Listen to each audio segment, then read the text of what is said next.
You're listening to PetLifeRadio.com.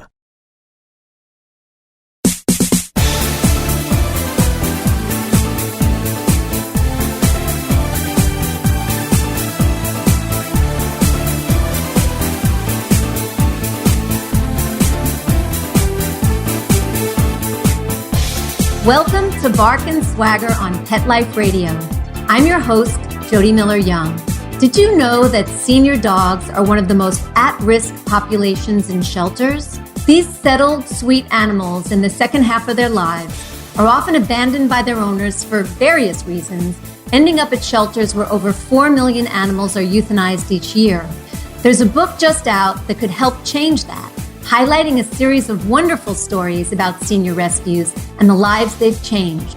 It's called My Old Dog, Rescued Pets with Remarkable Second Acts. And we have with us today to talk seniors, co-author Laura Coffey, one of her story subjects, Madeline Weber, and American Animal Hospital Association's Dr. Heather Lenzer. We'll learn more about the book and some of the unexpected joys of senior pets and what you need to know if you're considering adopting one. We've got a lot to cover, so let's take a short break from our sponsor, go grab your favorite beverage, get comfortable, and we'll be right back. We'll be right back after a short pause. It's hard to find time for your furry family member. That's where Camp Bow Wow comes in. All-day play and overnight camp, daycare and boarding for dogs. Everything is included. Large play areas for fun and exercise. Spacious cabins, comfy cots, even live camper cams to watch from a computer or smartphone. Camp Bow Wow offers the best care and is the place to go where a dog can be a dog. For locations and more information, visit campbowwow.com. Let's talk pets on PetLifeRadio.com.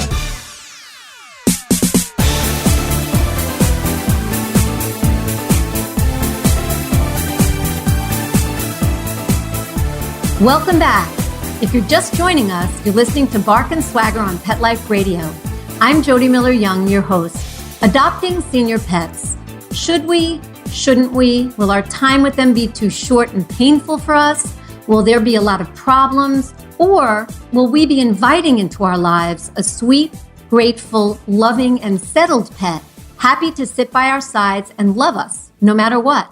Our guests today have either heard all the reasons why or why not to adopt a senior, or they've lived it themselves and are here to tell us the water's not only fine, it's wonderful and healing. Let me introduce you to our guests. Laura Coffey is a writer, editor, and producer at Today.com, the online platform of NBC's The Today Show, and co-author with photographer Lori Fusaro of My Old Dog.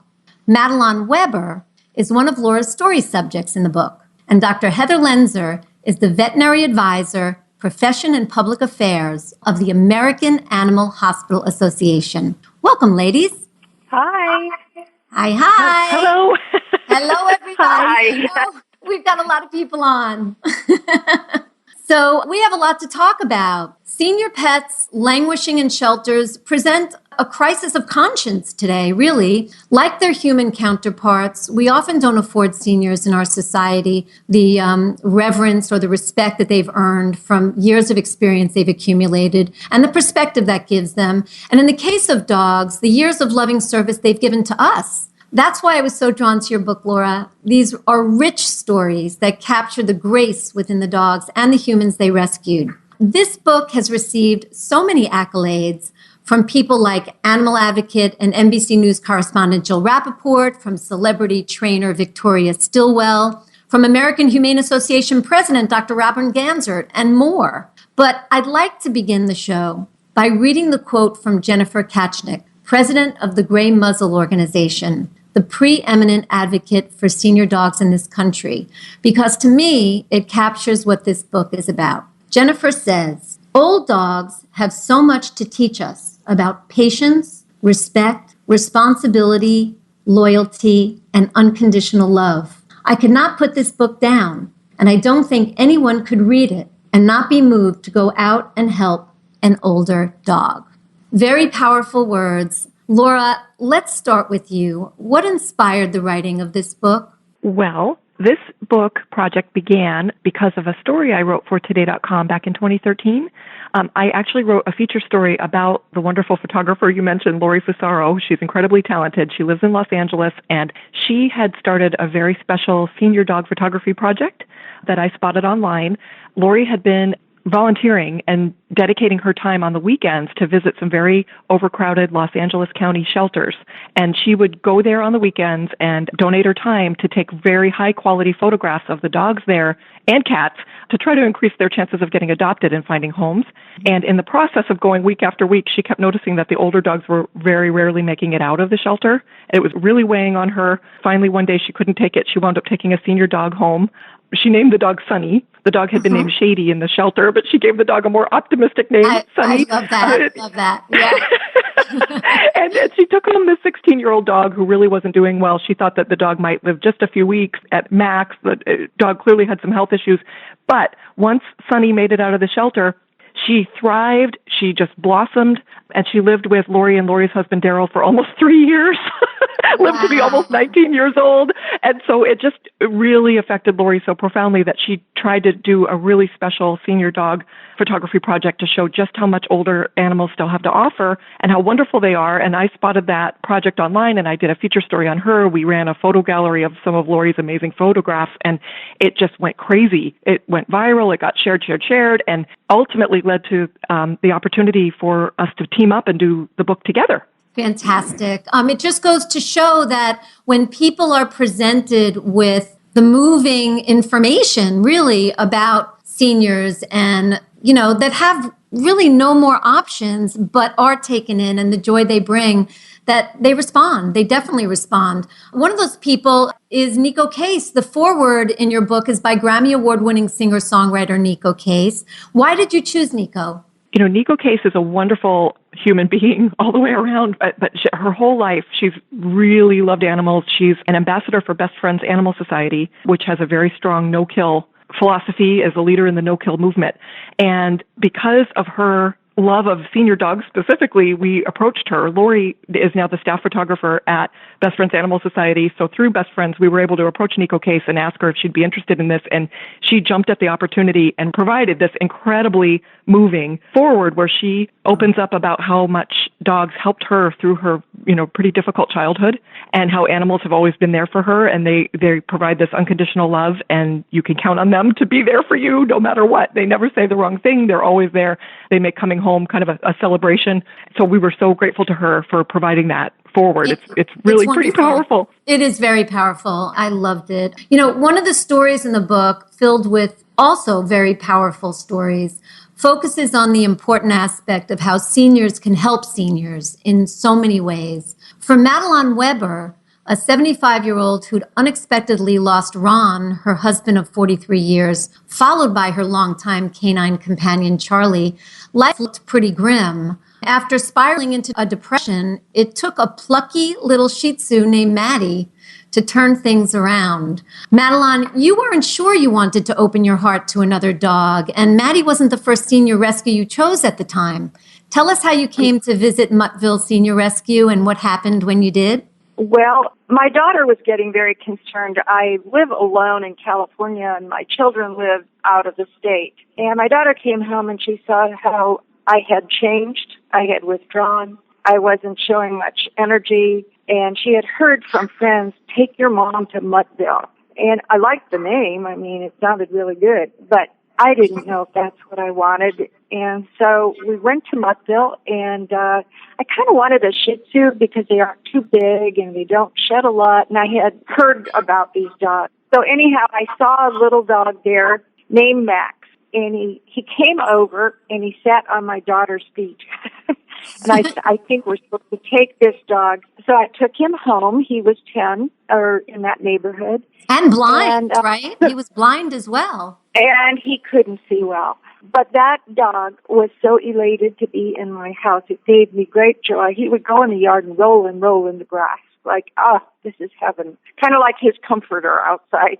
So they told me that I should foster him till he has been neutered, and a week later I took him to the doctor they suggested, And I got a phone call, and they said, "Are you home?" And I said, "I'm on my way." They said, "We'll call you back."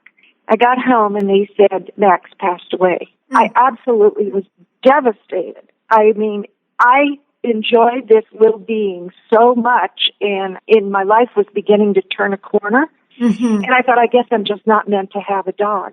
And then I came home one day, and this beautiful, huge box of flowers was sitting at my doorstep with a sympathy card from Muttville. And I thought, wow, that is really unusual. And they said, "We're so sorry for your loss."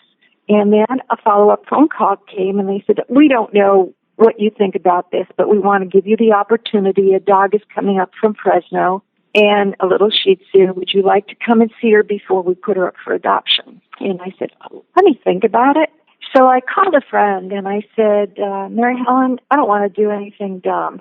So would you go with me to look at this dog?" So we drove to the city, and we went upstairs, and it's such a sweet place where they have these beds for the older dogs and a table mat. So Mary Helen and I sat on the table mat, and my dog was sitting, sunning herself in the window on the table mat. And I took a look at her, and she looked at me, got up, came over, and put her head on my lap. Oh, my God. And I said, "Mary Helen, I don't care what you say. I'm taking this dog." and I said, "Could you tell me her name?" And they said, "Maddie." I said, "That's what I was called all my youth, with the name Madeline." And I said, "That must be some sort of sign I'm supposed to have this dog." Well, I have to tell you, I couldn't have a better dog for me. My life turned around. Yes, And, yes. We're going to talk more about that. Absolutely. But it sounds like a match made in heaven. And what I hated so much was the silence in my house. When I would come through the door, now I had the dog, and there was this happy little face, wagging tail. Do you know, she has so much joy that we were walking past the library one day, and a person stopped their truck to get out and tell me how cute she was. We talk to everybody. I mean, I can't even have a cup of coffee outdoors of Starbucks that people don't talking to me about my dog.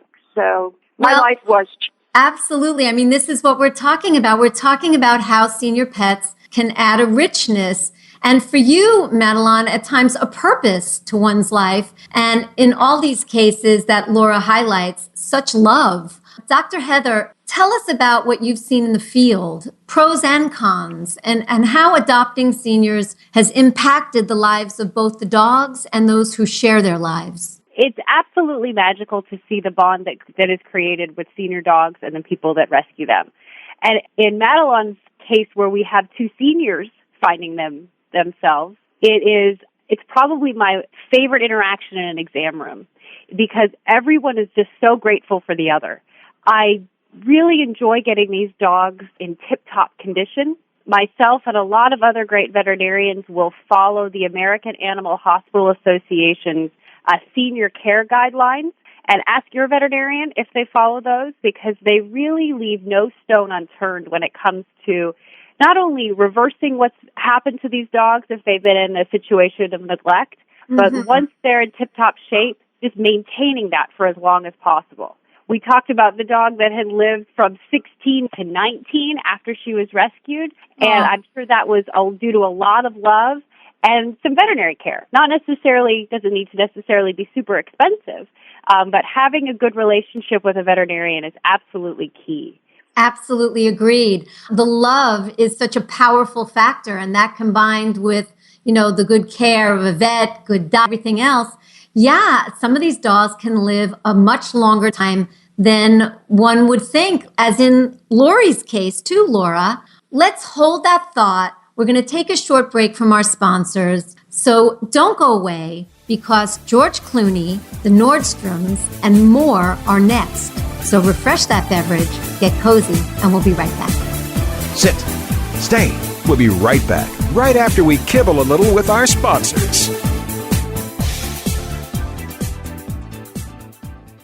Ooh, get the stinky dog away from me. Bad breath and bad gas. Petey stopped eating. All his hair fell out. Itching, licking, missing fur. At least $5,000 in vet bill. Creams, antibiotics, sprays. No results. Everything we tried failed except the Dinovite. DINOVITE.com. If you want the dog to be healthy, you got to feed it something healthy. The omega-3 fatty acids. Flaxseed, zinc, alfalfa. The digestive enzymes that are cooked out of regular dog food. Dinovite is nutrition. The shedding is stopped and the itching is stopped. Her coat is now soft, it's silky, It's healthy and shiny and glossy. She's got life. She's got energy. tons of energy, no more bad smells. Dinovite's the bomb. Dinovite is the best thing that's ever happened to my dogs, besides me, of course. 859-428-1000. 859-428-1000. Dinovite for life. DINOVITE.com. Are you having trouble getting the word out about your new pet product or invention? Let Whitegate PR open the gate to your marketing and public relations efforts. We've been specializing in public relations in the pet industry for over a decade. From press releases to media relations and publicity to pet trade shows and launch events to social media, the pet-friendly team at Whitegate PR has you covered. If you listen to the wise words of Bill Gates, he says, "If I had $1 left, I'd spend it on PR." Learn more at whitegatepr.com. Let's talk pets. Let's talk pets On Pet Life Radio. Pet Life Radio. PetLifeRadio.com.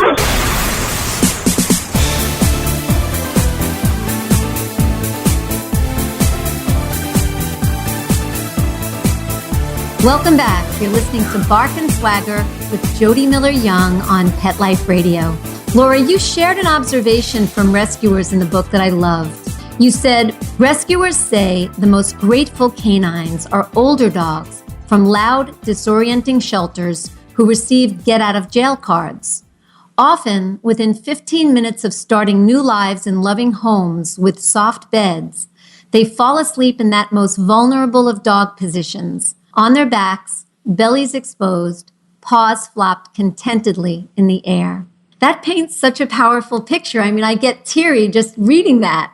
After traveling the country, you and Lori, in search of your stories, is this the sentiment you've heard from those who've adopted seniors that you've met?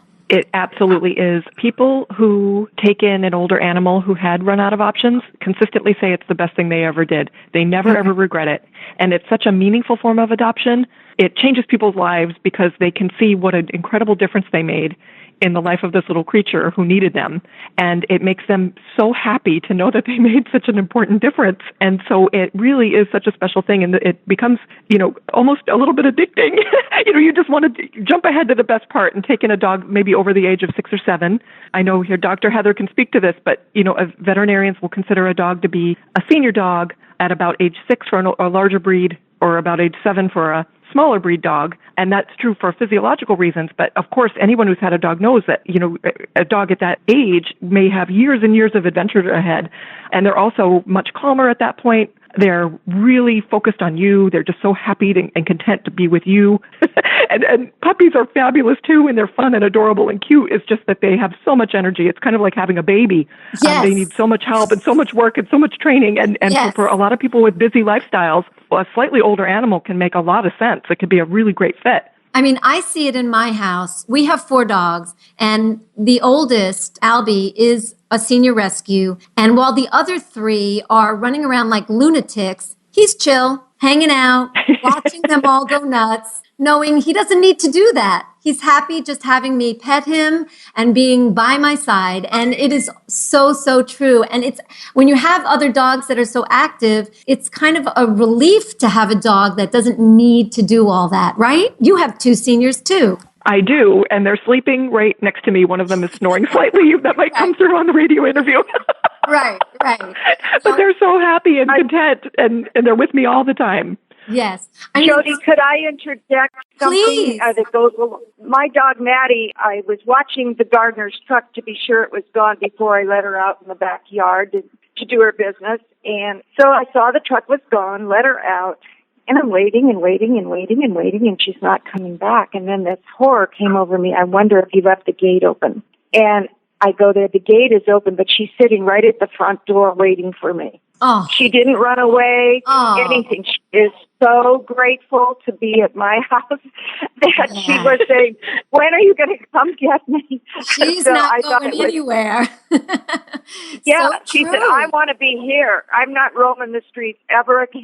That's right. That's right. Bless her. The hardest thing for me in this book, as all of you could probably attest to having read it, is choosing a couple of stories to highlight because I love them all. But I have, because I had to. And Laura, I would love for you to read a passage from a couple of them. Remy's story made me laugh out loud. I mean, here you have 3 senior nuns in their 70s and 80s, as feisty and determined as anyone, taking on a senior pit bull. Please read us a bit about Remy and his story. Okay, that chapter begins. It's not every day that 3 women in their 70s and 80s walk into an animal shelter and tell the executive director they'd like to see a dog nobody wants. But to Sisters Veronica Mendez, Virginia Johnson, and Alice Goldsmith, nuns from Sisters of Our Lady of Christian Doctrine in Nyack, New York, their request made perfect sense. Why not adopt one of the animals most in need? That mindset led them to Remy, a 9-year-old pit bull that had been overlooked by shelter visitors for more than 3 months. As soon as I saw the sign that said 9 years, I said, this is the one. No one is going to want this one, recalled Sister Veronica, a vivacious 71-year-old with iron-colored hair and a no-nonsense demeanor. The nun's connection with the dog was immediate. Remy was docile, Remy was sweet, and when given a moment to mingle with the sisters at the shelter, Remy leaned her head into Sister Virginia's chest and sighed. She just got right up there, said Sister Virginia, age 79. She said, this must be my new family. And you're going to have to buy the book to read the rest of Remy's story, and it is wonderful, as is all the stories. But these are the kinds of poignant, life-changing experiences that these various people around the country went through when they brought a senior into their lives. I'm not sure everyone knows about what a softy George Clooney turned out to be for senior rescues, especially for Einstein. I mean, the lengths he went to make sure that dog liked him were very sweet and charming and funny. Can you read us a bit of George and Einstein's story, if you would, Laura? Sure. Okay, here's the beginning of the Einstein chapter. A few years back, George Clooney decided he wanted a dog. As one of Hollywood's leading men, he could have any dog, be it a Westminster Contender or an exotic breed from overseas, but that's not what happened at all. Instead, George stumbled upon an online video of an older, upbeat dog with a sad past, and he swooned. The dog was Einstein, a black Cocker Spaniel with chronically dry eyes, a thyroid condition, and a fetching, worldly-wise smile. Einstein's smile didn't always light up his face so effortlessly. When he showed up at a shelter in San Bernardino, California, he was an obese, unneutered stray. At the time, the shelter was so overwhelmed with incoming animals that 2/3 of them got put down within days. Einstein found himself in a crowded kennel where a big chow mix barked and lunged at him. His rolls of fat were shaking, and he was terrified, backed into a tight corner in the small kennel space, recalled Kathy Stanley, founder of the group Camp Cocker Rescue. I knew I had to get him the heck out of there. No way was I leaving him behind. We humans have much to learn from dogs, including this lesson from Einstein. When life becomes unbearable, maintain an open heart. People can be kind, and things can get better. Much, much better. You're not kidding. And you'll have to buy the book to read more about what happened, what George did to ensure that Einstein loved him, and what happened at his house, and how he reacted to it, which just showed the kind of guy he was. So, but needless to say, he and Einstein are living happily ever after. There's another couple that you've certainly all heard about, the empire that he's built, but you probably don't know what he and his wife have done for animals. And I'm talking about the Nordstroms of the famed retail chain Nordstrom's. This is a powerful and wealthy couple who not only talk the talk of animal rescue, but they walk the walk, and they roll up their sleeves, and they get dirty. Laura, tell us a bit about Bruce and Jeannie and what they've done for animals in need. Well, for nearly 30 years now, Bruce Nordstrom and his wife, Jeannie Nordstrom, have personally provided care to hundreds and hundreds of animals. And just as you said, it's not a matter of just writing a check to different organizations that do the work. They want to get involved and do the work themselves. And they have taken in many senior dogs. They've also helped senior farm animals. They actually built a little farm, and they have a farm for rescued farm animals that they own. They've taken in more than 1,000 tiny little homeless kittens that needed to be fostered, and in the back sometimes they'll bottle feed those in a back bedroom of their condo where they live in Seattle. They've bottle fed kittens. They take in, litter after litter of kittens all the time. They're always fostering them, and it's almost impossible to stress how much the Nordstroms have done for animal welfare. And they're so unassuming and so low-key about it. So the chapter in the book about the Nordstroms is one of my favorite chapters in the whole My Old Dog book because it's so unexpected and it's very astonishing and life-affirming. And I think people will really, be surprised when they read it. Yeah, it's inspiring, certainly, as well. You also have celebrity dogs included in My Old Dog who've done a lot to bring more attention to adopting seniors, like Marnie the dog, who, are you ready, folks, has 1.9 million Instagram followers, and Susie, that beautiful, adorable dog who recently passed, unfortunately, of Susie Senior Dogs. What was it like to meet Marnie and Susie, Laura? And tell listeners what Susie inspired her parents to do. Well, both Marnie and Susie, they're two of the coolest dogs I've ever met. They were so calm and funny, and they were loaded with personality and very soft and huggable and very, very chill. You could hold them, and they were so much fun to spend time with, and I'm so honored that we got to include them in the book because they've actually, each in their own ways, they've made a very, very big difference.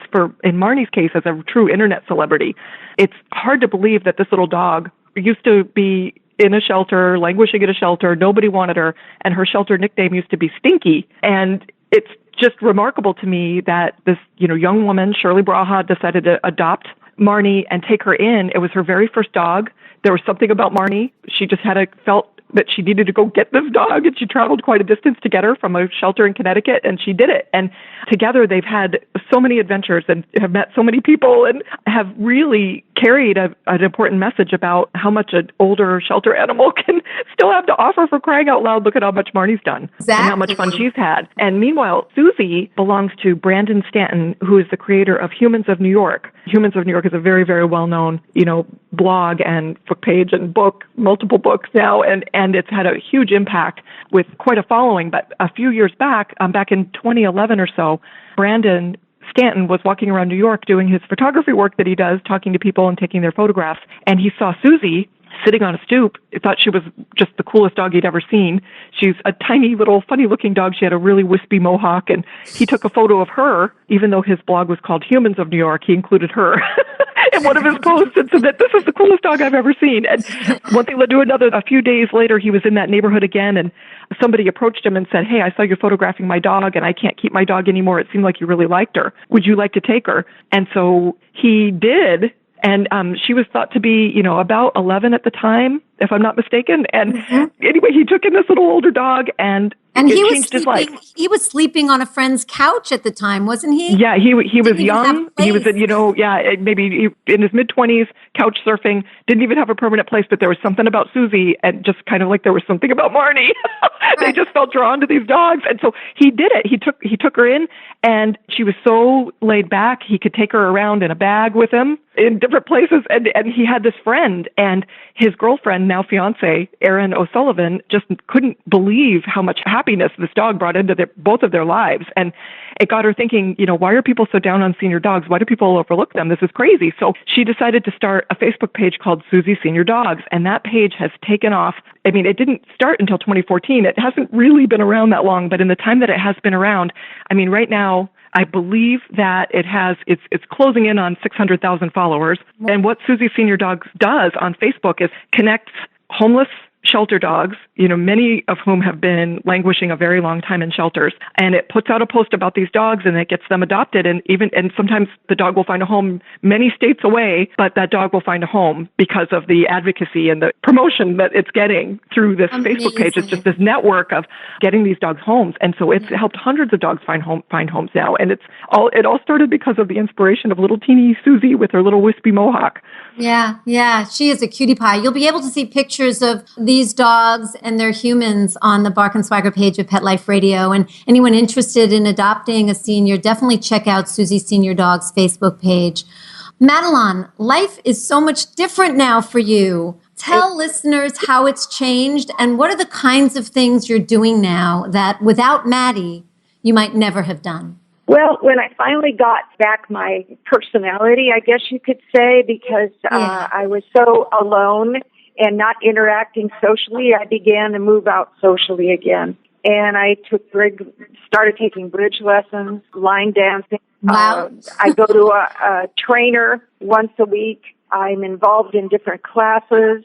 And it's just a new life. And what it is it's a life that has an identity for me again. I didn't know my identity. When I lost my husband, I was Ron's wife. I was my kid's mom. And suddenly I was all by myself, and I didn't know who I was.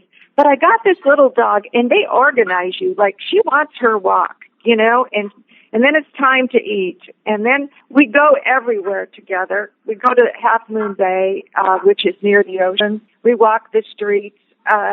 People come up to me all the time. It's a, what shall I say, a full life. Yes, that's beautiful. Before it was, I didn't know if I even wanted to exist with nothing going on in my home or life. And what I noticed is sometimes as I was recovering from so many losses, my dog sleeps in a kennel, but I would get very kind of not being able to sleep, so I'd take her out and put her in bed, and she would curl up right next to me and calm me down, and we'd sleep the whole night. Aww. So great comfort to me, and it's a new life. In fact, I met another senior who was very depressed when her dog died, and she went to Muttville and got a dog. Oh, that's fantastic. So you're spreading the love. Yeah. Good. She saw the change in me, and then she said, I'm going to do it too. And then she went to Muttville and got a senior dog. Fantastic. If you're thinking about adopting a senior pet, and you've heard many stories now about how they've brought a fullness and a richness to people's lives, first of all, bless you. And there are things also to consider, to look for, and to know. Dr. Heather, would you please give us advice on that? Well, the first thing is to make sure that you're ready for the commitment of, even just in your home, of being prepared for a senior dog. Some of them, the 6-year-old dogs, they hardly need anything. They just like everyone said, they just need a warm place to sleep, good food, love. They should be tested for some diseases. A lot of the shelters already do that. Things like heartworm disease, intestinal parasites, fleas and ticks, all that should be taken care of by the shelter, but do double check. Some of those diseases can be spread to people, especially older people or people that are immunocompromised. So get them all vetted. And if you're looking for a vet, my favorite organization is the American Animal Hospital Association. They accredit veterinary hospitals, meaning that hospitals voluntarily allow the American Animal Hospital Association to come into their hospital, and they evaluate them on over 900 standards that are important for animal care. And only 12 to 15% of hospitals are accredited. That's not very many. We have about 3,500 hospitals in the country, actually in North America. But these vets really go above and beyond. So check out AAHA.org, AAHA.org, to find an accredited hospital near you. And then once you get to the vet, they'll do a once-over. For these older dogs, though, they may ask you some maybe odd questions that you wouldn't have thought of before, asking you about mobility, like how easy is it for your new dog to jump up on the couch or climb stairs or jump into the car. And not being able to do those things may be signs of early arthritis. And there are some great supplements and also pain medications that can really help our dogs get the bounce back in their step. Just like Maddie, a lot of senior dogs can have dental issues. It's easy to fix, either with home care, teeth brushing, special diets. Sometimes they need to have their teeth cleaned. It does more to improve their quality of life than almost anything. Because you think about how uncomfortable a toothache can be, and some of these dogs suffer from multiple toothaches. And then a lot of dogs can be overweight, too, since they've been laying around in a shelter. So talk to your vet about how your dog's body condition is. It can be sometimes hard to tell if a dog's overweight. So that's a great screening test that your vet can do, and then they can help adjust and give you a good diet plan for them. But really, none of this stuff is all that difficult. We're talking about screening for arthritis, dental disease, and obesity. And those are your top 3 issues we see in older dogs, and they're very easy to get under control. And after that, you've got a dog that could just live for years and years and years, especially with all the love and gratitude that they feel. Absolutely. Don't they also have some pretty great brain-enhancing supplements these days for seniors? There are. There's actually, it's a very brain good function. Point. Yeah. Yeah, there are some supplements. There's also, Science Diet has come out with a BD diet, B as in brain, D as in diet, that can help. Also doing things kind of like senior citizens doing crossword puzzles, Sudoku, those kind of things. Our dogs do well when they're challenged with puzzles. I love playing with puzzles with my dogs, where they have to find food, or you hide food inside a treat toy, or an actual puzzle. Like Google that, and your mind will be blown with all the different ways that you can encourage a dog to use their brain to find food, and that definitely improves their quality of life as well. Fantastic. Thank you so much, Dr. Heather. Things are improving, I think, with celebrities building awareness, books like My Old Dog, organizations like the Gray Muzzle organization. They're all making a difference. I know that I was talking recently with Lisa Lunghofer, who's the executive director of Gray Muzzle, and she told me that they're seeing a tremendous increase in the number of nonprofits that are interested in starting or expanding their programs specifically focused on senior dogs. So, and they, in the most recent grant cycle, received more than 160 proposals from animal welfare organizations around that. So things are moving in the right direction, and that's very, very encouraging. Unfortunately, we're out of time. This has been wonderful. I want to thank each of you for being here today and helping to bring even more awareness to the joys of sharing your life with a senior. The book is called My Old Dog: Rescued Pets with Remarkable Second Acts. Laura, where can people buy My Old Dog? It's available at most bookstores and on Amazon.com, BarnesandNoble.com, and anywhere else you might want to buy books. Fantastic. Go out and get it. It's awesome. Madeline, thank you so much for spending your time with us today, and wishing you and Maddie many, many more years of a joy of living together as best buds. Dr. Heather, where can people find you and learn more about senior pets again? AAHA.org. That's AAHA.org. Go into the pet owner side of the page and type in senior pet, and a whole bunch of resources will pop up. Perfect. Thank you, ladies, so much. Thanks, Jody. You're welcome. Thank you. Thanks. And thank you all for listening. Thanks to our producer, Mark Winter, who makes us sound so good. Thank you, Mark. My passion is living stylishly, so tune in next time to discover the designers, home decor, and styles I love, and rescue stories I love too. And don't forget to visit me at barkandswagger.com, where you'll find great fashion and shelter stories and more. So until next time, when fierce fashion calls, bark and swagger. Let's Talk Pets, every week on demand, only on PetLifeRadio.com.